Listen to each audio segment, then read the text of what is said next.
Technocracy, the solution to outdated legislative chambers by David. What is a legislature? So a legislature typically consists of representatives. These representatives are sometimes elected and sometimes they're appointed or elected by a special elective process. Bicameral legislatures. Bicameralism refers to a legislature which has two distinct chambers. The lower house is typically the one that is elected by the people, while upper chambers have special elections or appointment procedures. Upper chambers in Canada and the UK are not elected but appointed by the monarch or governor general on the advice of the prime minister. In France, senators are elected by around 150,000 voters who are in positions of power as administrators nationwide.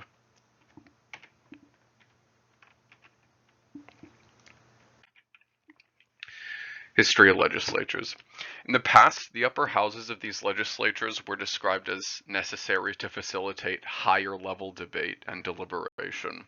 In the United Kingdom and Canada, historically there were land or clerical requirements to be a member of the upper house. Defunct higher chambers. Unlike in Canada, in France and the UK, there are constitutional measures to pass bills without the approval of the Senate or House of Lords. In France, after a bill gets voted down in the Senate, the government can vote to make the bill into law with just the National Assembly voting on it. In the UK, the House of Lords can at most delay a bill by a year, after which the House of Commons can pass it again without requiring the approval of the House of Lords. With the particularly difficult House of Lords, the Prime Minister can advise the monarch to appoint new lords that are more sympathetic to the government's policies, just to pass a bill in the upper chamber without waiting an entire year to do so. The Canadian situation. Like the House of Lords in the UK, the Senate in Canada is made up of 105 unelected members. When there is a vacancy, the Prime Minister will advise the Governor General on whom to appoint to the Senate. Unlike in France and the UK, where their lower chambers can pass legislation by circumventing the required approval from the upper chamber, no such measure exists in Canada. The Canadian Senate. Legislation's been struck down in Canada because of this issue in particular, where the House of Commons passed Bill C-311 under Harper's premiership, but against the will of the Stephen Harper government or the Conservative caucus in Parliament. The bill was struck down on the floor of the Senate since the two chambers could not pass the same bill. The bill, which had passed in the democratically elected House of Commons, fell through because of the unelected, unaccountable Canadian Senate. The bill was meant to curb Canadian carbon emissions, prompting the question, did the Senate really conduct themselves in a deliberative manner, deeply considering whether the bill from the Commons was for the betterment of Canada?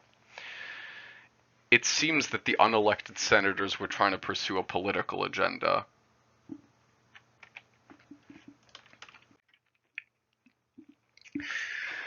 The solution, technocracy.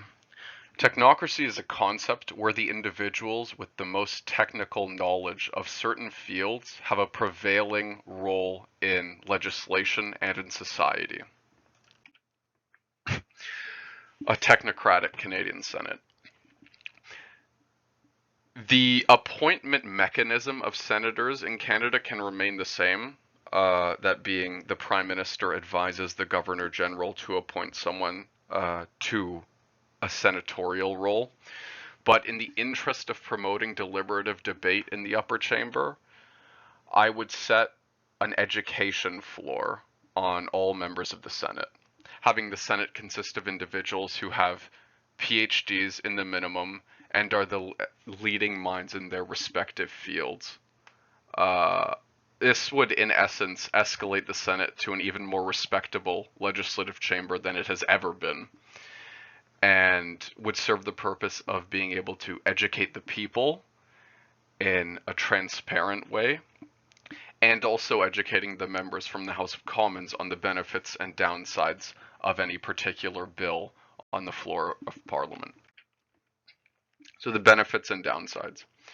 People that have PhDs tend to be more liberal, uh, and this would indicate that a technocratic Senate might be more left-leaning.